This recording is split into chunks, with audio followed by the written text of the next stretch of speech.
time to wake up. It's Saturday morning. Find some milk and cereal. Grab a bowl and spoon.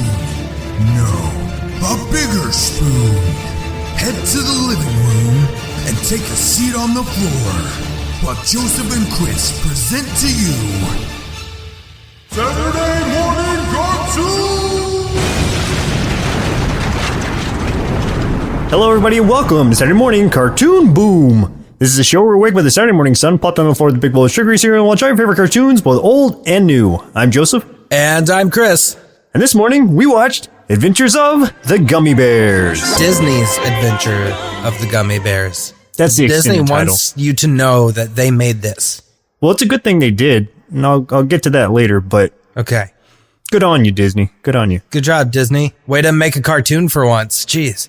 Who suggested this to us? This was suggested to us by Rhea via Twitter, so thank you very much, Rhea. Yes, thank you, Rhea. So the show Disney's Adventures of the Gummi Bears ran from 85 to 91, created by Michael Eisner, Art Vitello, and Jim Magan, produced by Walt Disney Television Animation, ran for 65 episodes, 94 if you count the double feature episodes, which were like 11-minute segments. Not all of them were like that, but some of them were, so 94 in total. This ran on the NBC network from 85 to 89, ABC network from 89 to 90, and then it was syndicated from 90 to 91. For a short synopsis, a group of reclusive humanoid bears and a few trusted humans explore their lost heritage and prevent their enemies from exploiting it. Like how they say humanoid bears. Yeah, I like the word reclusive. That for whatever reason, anytime I hear the word reclusive, it makes me think of spiders. So I'm just thinking of these little like cartoon bears just with like 8 legs just hanging up in trees, like waiting for people to walk by so they can snatch them up and put them in a web, a bear web. Yeah. Humanoid spider bears. That sounds terrifying. That's what I want to see. That's the next Disney cartoon. They're doing a reboot.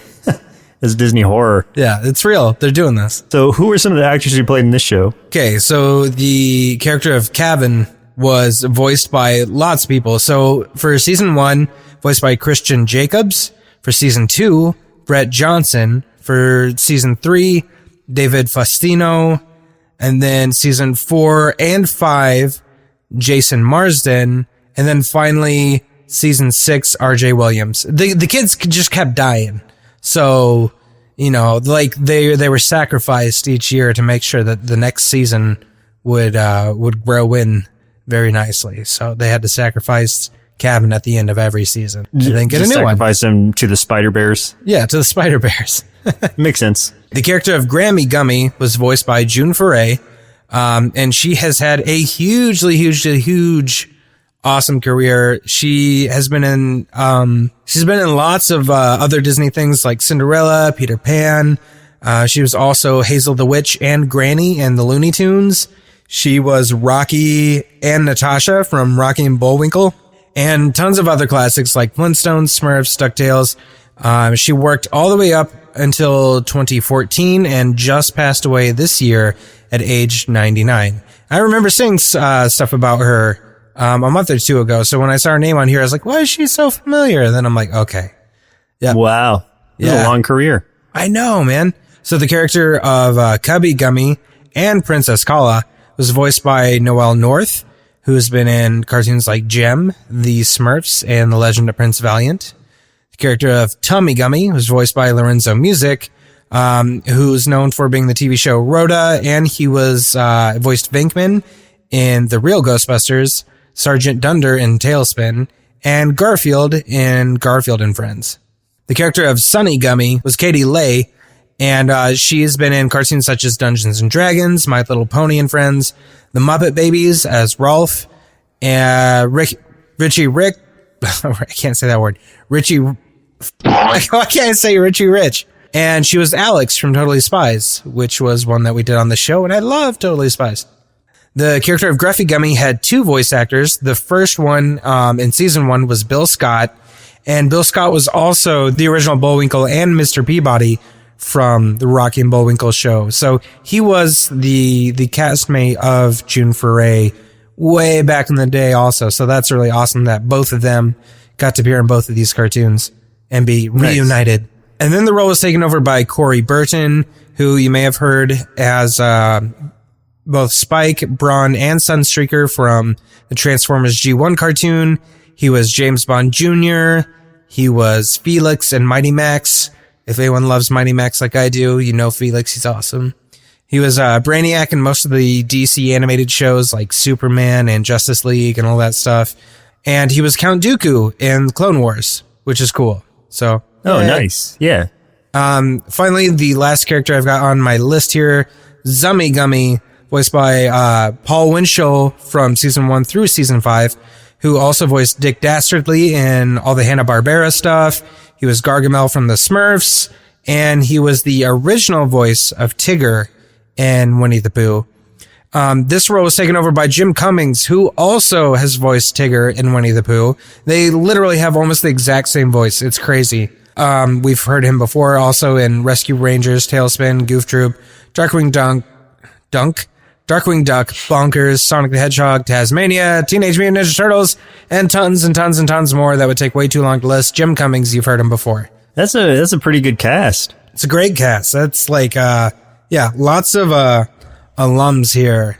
And unfortunately, some not with us anymore, but they were voice acting royalty, from the get-go. So it's awesome. So yeah, lots of talent. Co-starring in this at one point or another. I don't know how many episodes, but Rob Paulson. Yeah, Rob Paulson was in it. Also Frank Welker, of course. Oh yeah. I mean, I'm sure he was some sort of creature. In every cartoon, yeah. So for a few tasty marshmallows out of our big bowl of gummy bear cereal, some episodes of this show were released theatrically overseas, which is crazy. So, I mean, that would have been amazing to see as a kid in the US. That's kind of weird. Yeah, I don't know. I have no idea why. No context to it, but I read it. Mm-hmm. Cool.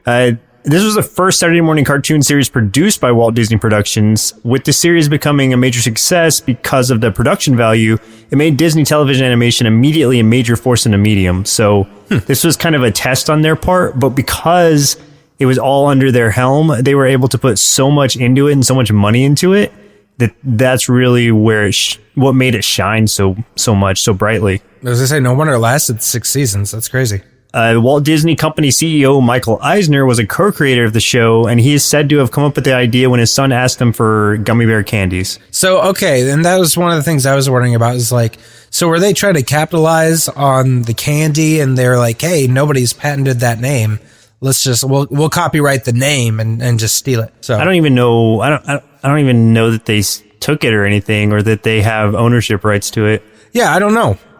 One of the 2 series in the Disney Afternoon lineup that is not based on the existing Disney properties was this one, and the other was Gargoyles from 94. I didn't realize that was Disney. And obviously not based on a previous property, so this one and Gargoyles, I think, are the only 2. And Gargoyles is one we'll have to get to one of these days. I promise we will. Also, Princess Kala was named after the daughter of NBC president Brandon Tartikoff. Was that her name too? That's a weird name. Probably. I don't know. Maybe it was like a Charles Manson thing and she was literally born with no name, so her birth certificate said no name on it, and then he just kind of made something up later. I'm almost certain that's not the case, but who knows? All right. If you think so. You're the fact checker. So Chris, do you have any memories of this show? Barely. Like I remember it existed and I think I've seen it maybe once or twice. I didn't remember much of it other than the design of a couple of the bears, and that's it. So I love gummy bear candies, of course, specifically the Haribo ones that we were talking about, and especially frozen because, that's the best way to eat them, hands down. And I introduced that to you, I think. I know, and now I only eat them frozen. See? What have you done to me? You made me a freak. A freak.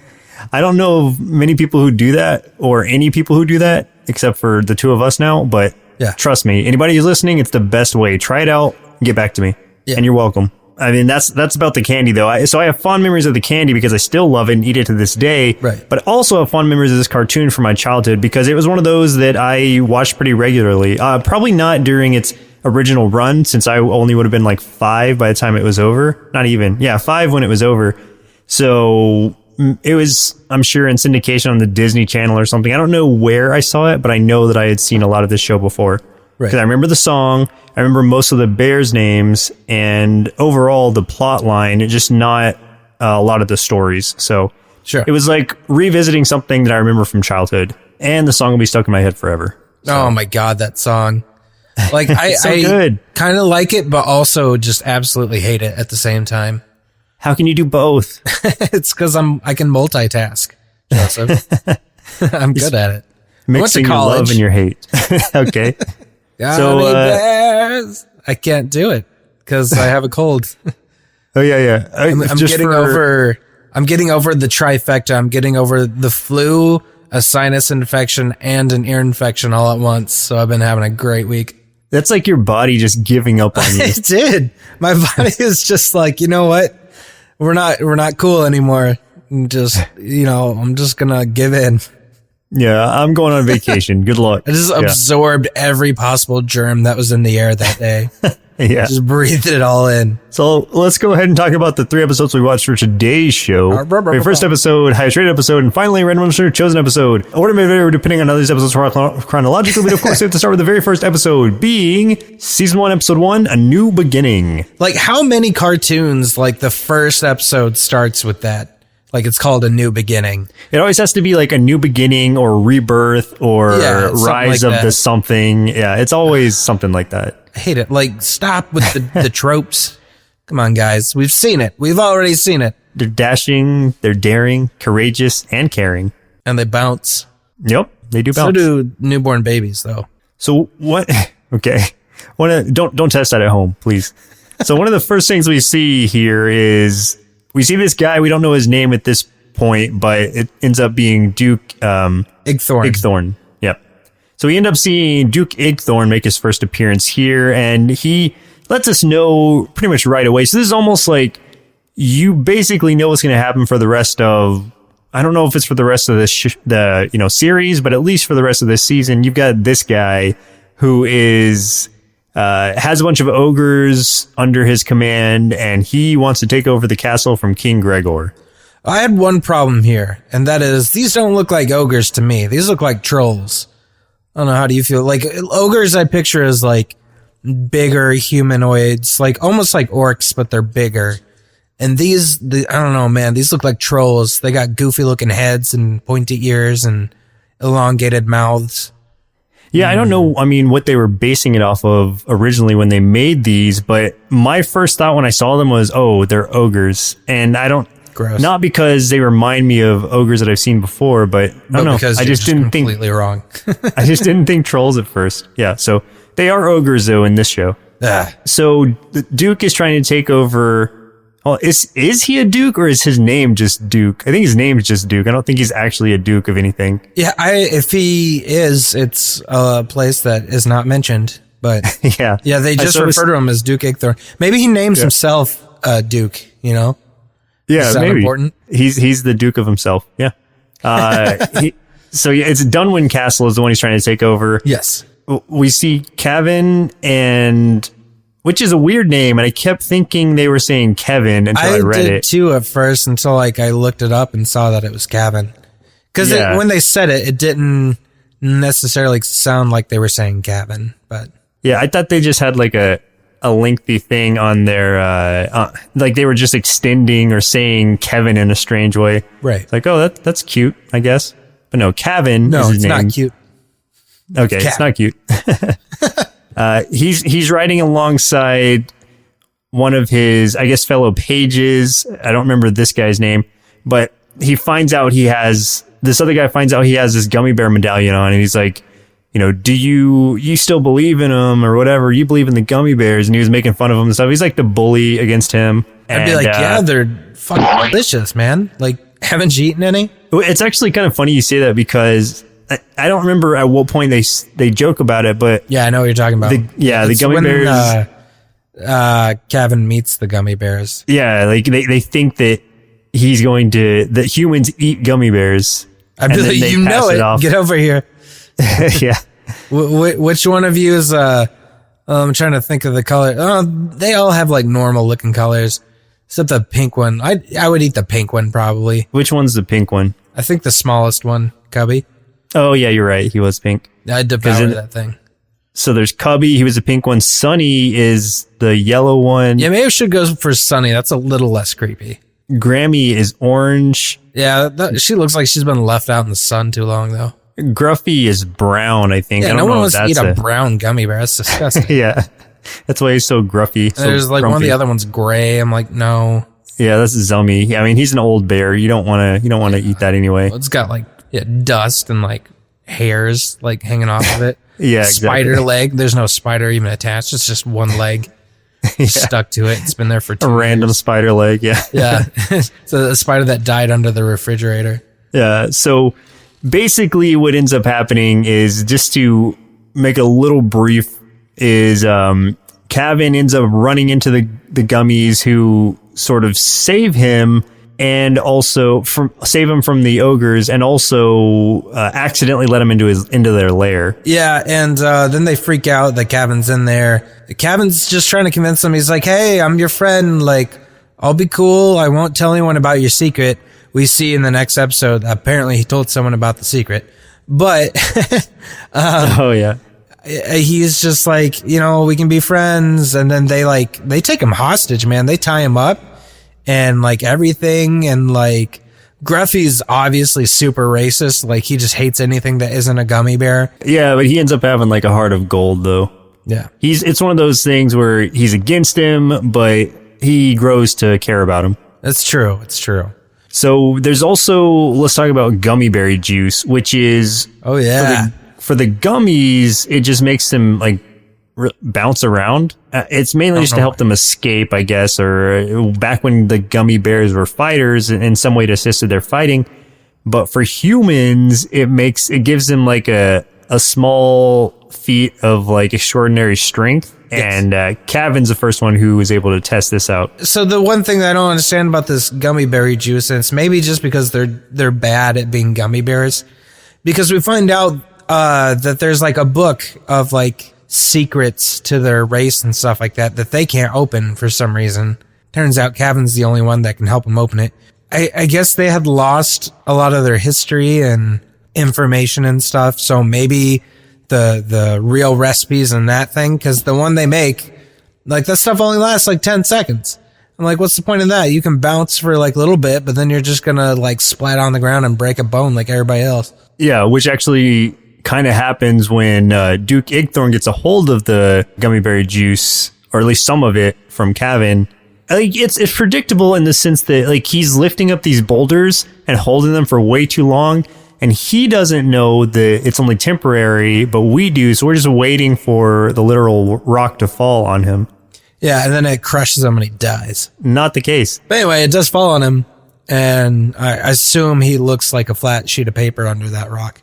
Yeah, I assume it was one of those situations where they pick up the rock and he's on the bottom of it, and then like after he comes off it, he's just like floating down slowly. Yeah, just like a little feather. He has a like a personal assistant, basically. Yeah. Oh, his name was Toadwort. Toadwort. But yeah, Toady for short. And so Toady actually does get crushed by a rock during this one, and he's okay. Igthorn is building a secret catapult to try to. So he's trying to take over Castle Dunwyn, but at the same time he's trying to destroy it. So I don't know which one what his ultimate plan is. He just didn't think it through very well. That's all that's happened. Yeah, he's just trying to take over the land that was Castle Dunwyn. I will take you over by destroying you. And then like once he destroys it, he's like, wait a minute. He can rule over the ruins. Yeah. There's also like hint that there's some sort of crush going on between Kevin and Princess Kala. And you don't get to see any of their history beforehand, but the way that she reacts to him going missing, even though he's just a simple page and she's the princess, like she reacts very strongly to it and then kind of backs down. So you can tell something's going on. Well, yeah, because like the king and everybody else is just kind of like, why are you so interested? You know, like they would not be pleased if she had a thing for him. So she tries to keep it on the hush hush. And real quick to kind of wrap this episode up. So Zummy is the one who is like he's the historian. He's kind of a wizard. Eventually they unlock this tomb, this big gummy tomb that they hadn't been able to unlock before using the gummy medallion that Kevin left behind. He learns some of these spells. He goes out into the world to basically, because the book tells him like they need to help those in need. They go out to the human world, even though they're scared of it initially. The first thing they do is rescue cabin because he is there trying to prevent the secret catapult from being built, but he gets chained up. And so Gruffy they use the invisibility spell on Gruffy, which again is very temporary and only lasts long enough for him to basically get over there. Not even, like, he's kind of phasing in and out.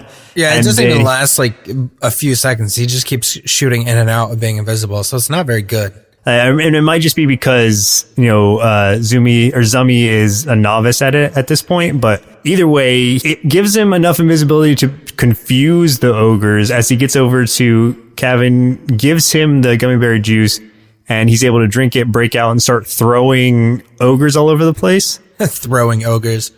I like that phrase. It sounds like a old, like, 90s band or something. Yes. Throwing ogres. Yeah. Counting Crows, throwing ogres. Yeah. Yeah, exactly. Saw them at the Creepy Crawl in downtown St. Louis. We might be giants. Yes. Or they might be giants, yeah. Uh-huh. Yeah. After that is when Ickthorn takes the juice himself and then starts picking up rocks. He tosses one of them at the castle and he feels invincible, eventually gets crushed. That kind of wraps up the episode. Close with Zumi filling out the book saying that they helped a young boy save the castle today or save his kingdom today or something. So kind of a cool send off to the first episode, a new beginning for the gummy bears, because I guess the gummy bears were supposed to be like some kind of heroic beings beforehand, and something got lost in translation and they just turned into the reclusive gummies that were scared to go out in the open. The spiders, yeah. Yeah, the spider gummies. Humanoid spider gummies. Right, humanoid spider bears, right. Yeah. The second episode we watched for today's show, The Crimson Avenger, Season 2, Episode 4. And I chose this one because the name sounded cool. Kala, in a previous episode, we didn't see this one, but in a previous episode, Kala had called Cubby an unseen defender of Dunwyn. And so he's kind of going around like thinking he's all heroic around the house and stuff and, playing superhero. And he's just annoying the family, basically. Like, they're all tired of hearing it and just tell him to go out and do something. As you would with a child that gets on your nerves, just get out of the house, go do something, you little infant, and just stay out of our hair. Well, that's how it was back in the 80s, especially. Get out of here, unsupervised, and leave me alone. Yeah, that was the basic thing for parents to do. Remedy. Yeah, that's what my parents would do. They'd be like, get outside and we'll chain you back to the fence. Just leave us alone. And I'm like, all right. Okay. Bring him my rope. Fence time again. He's outside just pretending to defend the kingdom, the castle, and he sees an old man, like traveler, wandering by, and this guy comes out to rob him. And so he actually is able to end up saving him, but he's just in his like red pajamas at this point.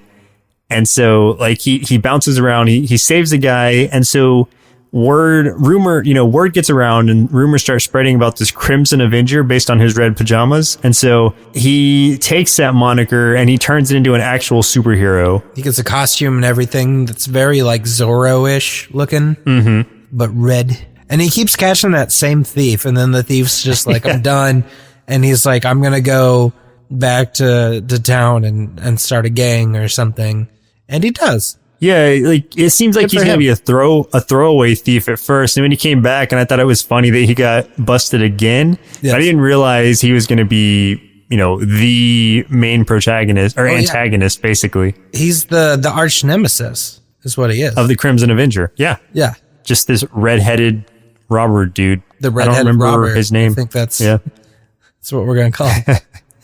So that guy goes, he starts doing his thing. So he gets these two little lackeys that kind of start like a little bit of a crime spree. Meanwhile, Cubby's been trying to, I don't know, he's been spending a lot of time doing this, which is infringing on other parts of his life. So he's like sleeping too much during the day, or like people are getting suspicious of why he's like gone so long, things like that.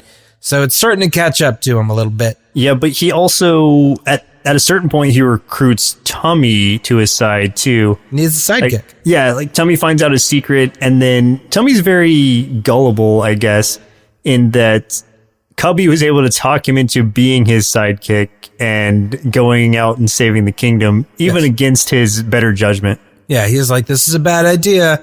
guess I'll do it. Yeah, guess I'll do it. And then he gives him like a big green outfit. He's just like, why do I agree to this? They're two of the best characters. So they kind of start messing things up. Like there's this one robbery going wrong with one of the red-headed dude's lackeys is like robbing this woman. And I don't remember exactly what happens except for Cubby does something and accidentally makes it so that the woman falls down, the thief gets away, and Cubby thinks he's saved the day, but he hasn't, and like everybody's getting mad at him. So the Crimson Avenger becomes like a wanted criminal in the kingdom for just causing so much trouble, because he's like taking the blame for a lot of stuff. And Tommy gets injured while he's out too. It looks like he like pulls his back or something, and then for the rest of the episode, all he can do is go, oh. Yeah. Having Tommy gotten injured and becoming a wanted criminal, Cubby's kind of like, well, I messed up, and he's just like, I'm done. He kind of hangs it up. Yeah. But then Princess Kala is kind of catching on to these things happening and knew that the Crimson Avenger was doing the right thing because she knew who it was, obviously. And then so she kind of takes up the mantle and gets caught pretty much immediately. Yeah. I mean, it was almost kind of a pointless thing. Like she goes to Sunny, talks with Sunny, makes the costume, goes out to help, and like the first thing she does, she gets caught by the guards and stuff. So. Oh, also, Cavan got framed by the redheaded thief for stealing the king's gems because he just planted them in Cavan's pocket, and they instantly they're just like, well, must have been you. Like, dude, there's no possible way it could have been anyone else. Yeah. Those guards are so like, I mean, trigger happy isn't the word because they don't have guns, but like the second that thief was like, he's the one that stole the jewels, they like immediately like started chasing him with spears. Like they didn't even ask a question. They're just like, well, we got to kill this kid. And I don't know if that's what they were saying exactly, but they were basically like, why are you running? He's like, well, you're chasing me with spears. Like, why wouldn't I run? Like chased him into an alley, like pointing the weapons right at his face. And then they find one of the gems in his pocket. They're like, okay, well, he's obviously guilty. No way, no possible way anything else could have happened. Send him to the gallows. Yeah, he goes to jail. Like he's in prison. Oh man, that's the best. That's a hanging. Yeah, that's a hanging for sure. They're gonna cut off at least both hands, one for each ruby. So with all that going down, word gets back to Cubby, and Cubby dons the Crimson Avenger guys again, goes out there, and actually thwarts the real thieves. And like, this is what I like. He kind of tortures the main thief, like Batman style, by like hanging him upside down from a very high height. And then the guy confesses that he was the one that framed Cavan and stuff like that. And I was just like, oh man, Cubby's getting like savage. He's like a grizzly gummy bear now. He's tired of it because this guy framed him. Tired of your shit. This guy like framed Cavan, and I guess in a way got the princess in trouble. So yeah, he's a bad dude. He deserved it. Yeah. So he's just like, I'll kill you. I don't think that's what he said, but it was something along those lines. Little Cubby hangs him upside down, and he's like, where is he? Where's the jewel? I mean, tell him who took the jewels. Yeah, I wish he had said, where is he or something. Then we could have seen direct inspiration for that line that from the Gummy Bears. Yeah, I know that Christopher Nolan was watching a lot of Gummy Bears before he did The Dark Knight. So. Oh, of course. Who wasn't? Yeah.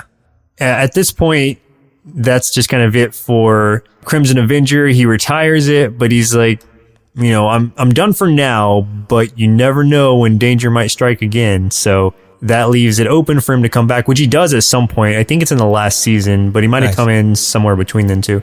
So the last episode we watched for today's show was Wings Over Dunwyn, season 6, episode 18. And this was the highest rated episode. It opens with Grammy making these pies. Tummy comes in to try one, and they end up being like bird pies, which I guess taste distinctively different from regular pies because he's kind of disgusted by it. When they first did that, I was like, wait, is it made of bird or is it for birds? Yeah. Is it like a chicken pot pie? But because no, I it's could get made down with for the birds. chicken pot pie. Oh, of course. Like I do all kinds of things to those. Those are delicious. On the other side of the kingdom, you have Toadwort, who's cooking for the Duke, and the Duke hates it, so he is telling him to find him something decent to eat. Toady ends up going outside, and I think he sees one of these Zephyr birds, and those are the ones that Grammy is going to feed because they give the bears, or the bears use their feathers and something else to, make their stuff. So they feel like they owe it to them. Yeah, probably blood. Yeah. And so they feel like they owe them something. So she makes them these pies annually, I believe, when they're in season. And so Toady, while Grammy is trying to feed them, Toady is trying to catch them to cook them. Yes. Initially. And those things are huge, man. Like, they're big enough that a full-grown human could ride on one. Yeah, it's a pretty big bird. So they're big birds. They're not Big Bird, but they are big birds. No.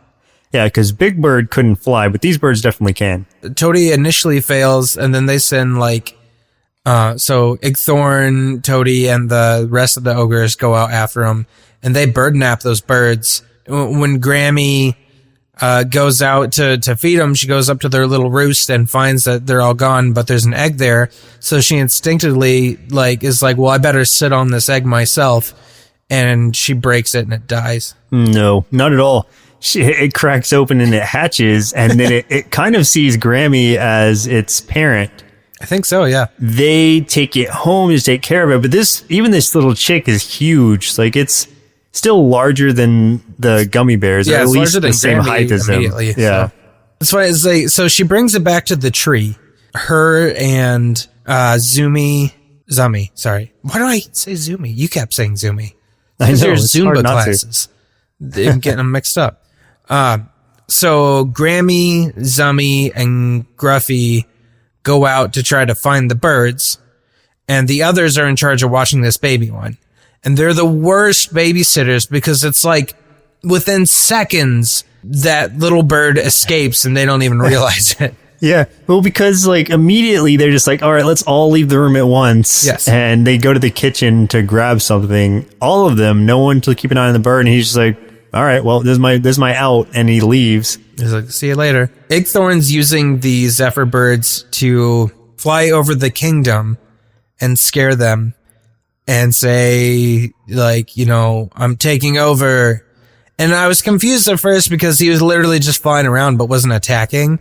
And everyone's freaking out. And the king's like, oh, what do we do? And I'm like, well, you could just kill the bird. Just shoot it. He calls it his Ogre Air Force. His Ogre Air Force, yes. But then they actually do start attacking by throwing rocks. And they have little bags of swamp gas, which is gross, I guess. I mean, and they're literally defeating this kingdom with rocks and swamp gas.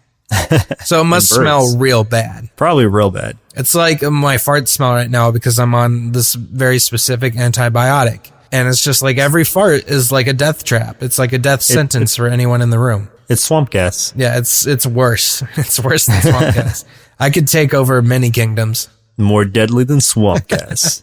Gruffy also hates the birds because he's racist. He just hates everything unfamiliar to him. And because he wanted Grammy to stitch up one of his shirts and she was making the pie instead, so he resents the birds. He blames the birds for his problems, which is unfortunate. Your problems are your own, old man. Yeah, Igthorn's throwing those rocks, throwing the swamp gas. They start roping I think the bears initially start roping the birds down, or roping the ogres off the birds. That baby bird goes and finds Zummy, Grammy, and Gruffy because they got captured by Igthorn before Igthorn left.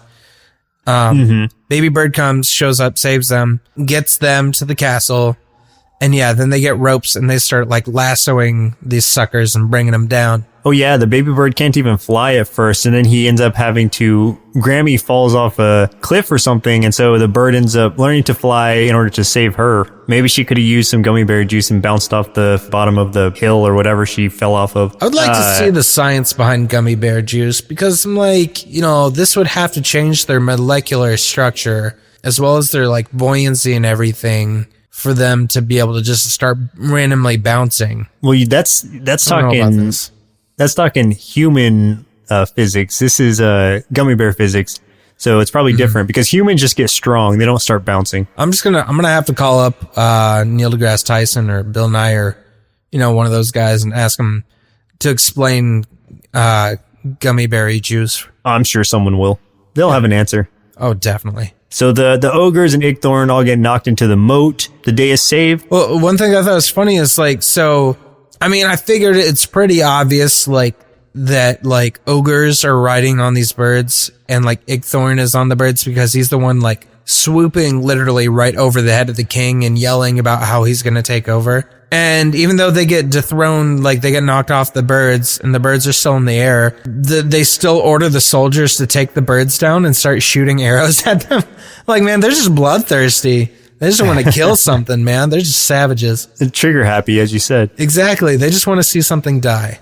But they don't get to see it. And then they use Grammy uses some feathers to make a cushion for Gruffy's sore butt. Why was his butt sore? This is a children's show. We can't talk about it. I don't remember what happened in the episode, but I guess he got injured somehow. Yeah, who knows? I don't remember it either. Well, Chris, looks like it's about time we grab a giant bag of gummies for our inner kids, giving them a great fit of strength, or at least a great sugar rush, while they review Adventures of the Gummy Bears. The gummy bears were kind of fun, even though their superpower juice doesn't last long enough to really do anything cool. I mean, you could drink it and punch a hole in the wall of a bank to rob the bank, but it would wear off by the time the cops got there, and then you're just gonna get caught. But I liked the bears, and it's an enjoyable show for my age, so I gave it 3.5 bowls of racist bear cereal out of 5. And from now on, when I eat gummy bears, I'll eat them faster so that they have a quick death and don't suffer. With awesome action sequences, likable characters, and beautiful animation, thanks to Disney's high production value, you can't really go wrong with this cartoon. Honestly, I can't really think of anything I don't like about this show. Even the buffoonish enemies have their own charm to them, especially Igthorn's henchman, Toadwart, who had me laughing anytime he was on the screen. This is an amazing little cartoon based on amazing little candies, and both hold a special place in my heart. All that said, I'd have to give Adventures of the Gummy Bears 5 big bowls of yummy tummy gummy cereal out of 5, and now I'm wondering how I can get a hold of some of that gummy berry juice. Then I can be as strong as He-Man. I'll become the most powerful kid in the universe for about a minute.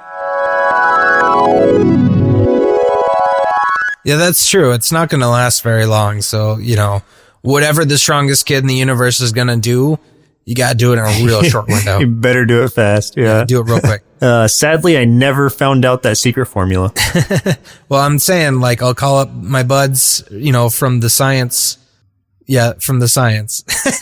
And we'll ask them. How I call it my buds from the science. Yeah. Yeah, I was going to have something else there, and then my brain quit. So, from the science. It's the sickness. It is the sickness. Down with the sickness. Before I quote any more horrible songs from the late 90s, early 2000s, do you have any final thoughts on this show? This show, I expected to go back to it and be kind of disenchanted or, thinking that I went in with rose-colored glasses. But honestly, I really did like it. I think that it pretty much covered everything I needed it to. There was nobody in there that was particularly annoying or anything like that. Also, the gummy bear juice, I liked that it was temporary because no one really felt overpowered or anything. It all kind of kept it within certain limitations. And even the enemies, my inner kids said, they never got to the point where they were really annoying. They were kind of fun, and I liked how jokey they were with each other. Overall, I think it was fun to step back into this show, and it's one of those, if you haven't seen it, and honestly, I don't know how popular it really was, but if you haven't seen it, I'd say check it out, because I think especially kids will appreciate this. Yeah, I agree with that.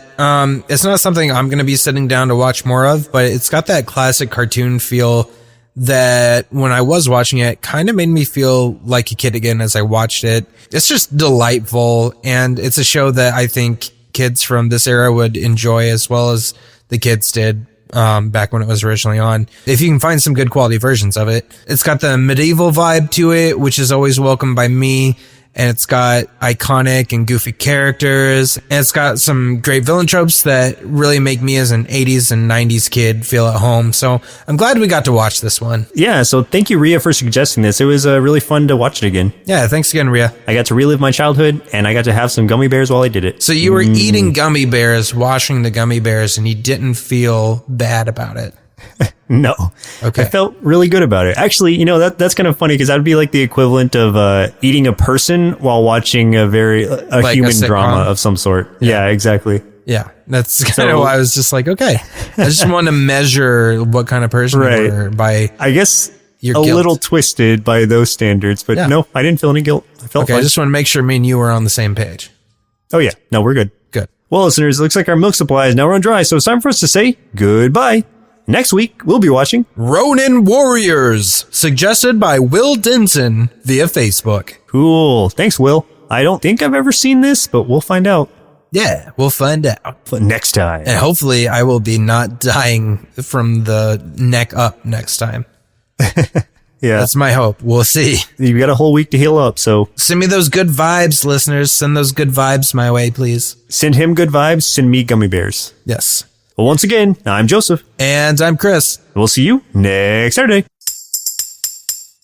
Presented by Nerdsloth.